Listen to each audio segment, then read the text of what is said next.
मधुपुर नामक जंगल में एक शेर रहता था जिसके 3 मित्र थे जो बड़े ही स्वार्थी थे। इनमें थे गीदड़, भेड़िया और भालू। इन तीनों ने शेर से इसलिए मित्रता की थी कि शेर जंगल का राजा था और उससे मित्रता होने से कोई शत्रु उनकी ओर आंख उठाकर भी नहीं देख सकता था। यही कारण था कि वे हर समय शेर की जी हुजूरी और चापलूसी किया करते थे। एक बार एक ऊंट अपने साथियों से बिछुड़कर इस जंगल में आ गया। इस घने जंगल में उसे बाहर निकलने का कोई रास्ता नहीं मिल रहा था। प्यास और भूख से बेहाल ऊंट का बुरा हाल हो रहा था। वह सोच रहा था कि कहाँ जाए, किधर जाए। दूर दूर तक उसे कोई अपना नजर नहीं आ रहा था। इत्तेफाक से उस ऊंट पर शेर के इन तीनों मित्रों की नजर पड़ गई। गीदड़ तो वैसे ही चालाकी और धूर्तता में अपना जवाब नहीं रखता। उसने इस अजनबी मोटे ताजे ऊंट को जंगल में अकेला भटकते देखा तो उसके मुंह में पानी भर आया। उसने भेड़िए और भालू से कहा, दोस्तों, यदि शेर इस ऊंट को मार दे तो हम कई दिन तक आनंद से बैठकर अपना पेट भर सकते हैं। कितने दिन आराम से कट जाएंगे। हमें कहीं भी शिकार की तलाश में नहीं भटकना पड़ेगा। भेड़िए और कौए ने मिलकर गीदड़ की हाँ में हाँ मिलाई और उसकी बुद्धि की प्रशंसा करते हुए बोले, आह वाह दोस्त, क्या विचार सूझा है। इस परदेसी ऊंट को तो शेर 2 मिनट में मार गिराएगा। वह इसका सारा मांस कहाँ खा पाएगा। बचा खुचा सब माल तो अपना ही होगा। गीदड़, भेड़िया और कौआ कुटिलता से हंसने लगे। उन तीनों के मन में कूट कूट कर पाप भरा हुआ था। तीनों षड्यंत्रकारी मिलकर अपने मित्र शेर के पास पहुंचे और बोले, आज हम आपके लिए एक खुशखबरी लेकर आए हैं। क्या खुशखबरी है मित्रों, शीघ्र बताओ। महाराज, हमारे जंगल में एक मोटा ताजा ऊंट आया हुआ है। शायद वह काफिले से बिछुड़ गया है और अपने साथियों के बिना भटकता फिर रहा है। यदि आप उसका शिकार कर लें तो आनंद आ जाए।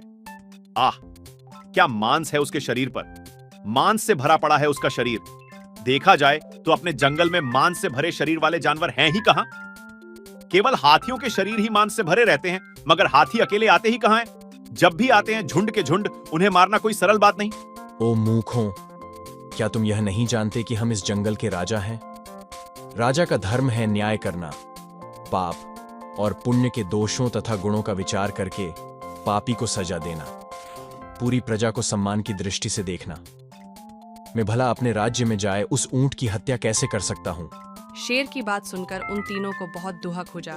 उन तीनों ने भविष्य के कितने सपने देखे थे। खाने का कई दिन का प्रबंध, ऊंट का मांस, सब कुछ इस शेर ने चौपट कर दिया था। ये कैसा मित्र था जो पाप और पुण्य के चक्कर में पड़कर अपना स्वभाव भूल गया। वे मजबूर थे क्योंकि उन्हें पता था कि शेर की दोस्ती छोड़ते ही उन्हें कोई नहीं पूछेगा। मरता क्या न करता वाली बात थी। भय जाता रहा। उसने अपनी शरण में पनाह देने का उसे बहुत बहुत धन्यवाद दिया। शेर ने कहा, मित्र, तुम बहुत समय से भटकने के कारण काफी थक गए हो, अतः तुम मेरी गुफा में ही आराम करो। मैं और मेरे साथी तुम्हारे लिए भोजन का प्रबंध करके लाते हैं। मगर होनी को कुछ और ही मंजूर था। उसी दिन शेर और हाथी में एक वृक्ष की पत्तियों को लेकर झगड़ा हो गया। दोनों में भयंकर युद्ध हुआ, जिससे दोनों ही बुरी तरह जख्मी हो गए। अंत में दोनों ने अलग अलग राह ली। शेर बुरी तरह घायल हो गया था। उसके दांत भी हिलने लगे थे। जख्मी शेर अब कहाँ शिकार कर सकता था। कई दिन गुजर गए। शेर के सेवक कोई शिकार न ला सके। दरअसल उन धूतों की दृष्टि तो ऊंट के मांस पर थी। वे किसी प्रकार शेर के हाथ। हे जंगल के राजा, आप भूखे क्यों मरते हैं। देखो, हमारे पास यह ऊंट है। ऐसे अवसर पर इसे ही मारकर खा लें।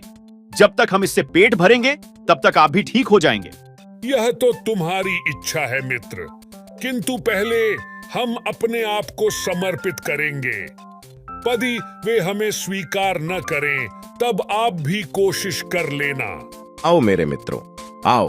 पहले यह बताओ कि हमारे भोजन का कोड प्रबंध हुआ या नहीं।